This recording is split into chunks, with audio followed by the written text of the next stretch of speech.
अयो खरंच की हो. मग आणि पिकलेले आहेत ते मग शनिवारी काढलेत ते आणि पिकतील आता 4-5 दिवसात पिकतील. मग पिकल्यावर सांगते मी. कुठून आणले? रत्नागिरी हापूस. याला हापूस म्हणते तोय. हापूस दिसत नाही काय? हापूस वास आंबा पण बघ छान कसा आहे. येतोय, पण अजून कच्चा आहे म्हणलं एवढं कुठलं यायला. गेलोच नव्हते आणले काय. छान येतं. तर मित्रांनो बघा ही पेटी आणली पूर्ण आंब्याची आज. मित्राला सांगितली होती 2-3 दिवस. तो म्हणलं मी जाणार आहे म्हणलं शुक्रवारी गावाकडं आणि शनिवारी आंबे काढतो म्हणलं आणि पॅक करून आणतो म्हणलं येत्या वेळेस. तर तो म्हणला शनिवारी आणतो म्हणला. तर शनिवारीच आंबा काढला बघा. हे बघा कसा आंबा. हा प्युअर ओरिजिनल रत्नागिरीचा हापूस आंबा आहे. हे बघा अजून कच्चाच आहे, अजून पूर्ण पकलेला पण नाही अजून. हे बघा अजून चिक आहे आंब्याला लागलेला. कवळाचा आंबा. तुम्हाला मी एक आंबा दाखवतो देठीचा. आहे बघा, देठावून कळेलच तुम्हाला. हे बघा देठ पण वलाचे अजून.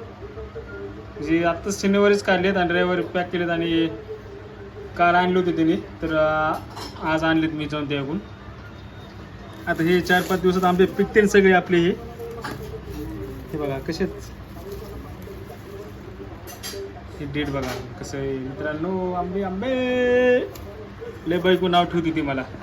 हा काय ग? आंबे खायचे आंबे खायचे आंबे खायचे. हा तुला काय वाटलं? तुमचे काळजी नाही का यार मला?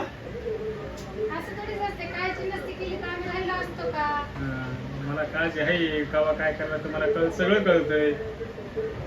त्यामुळे मी बाहेरच्या आगत बघितलं त्या दिवशी आंबे आणले होते.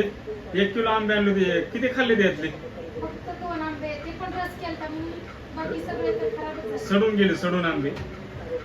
1 किलो आंबे आणले होते मी. 200 रुपये किलो आंबे आणले होते. काय 4 का 5 आंबे आणते फक्त. तर कुठला सण होता का तो? अक्षय तृतीय.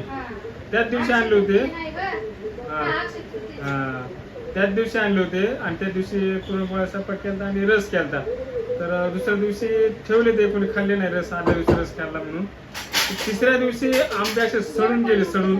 काय गोड पण नव्हते आंबे.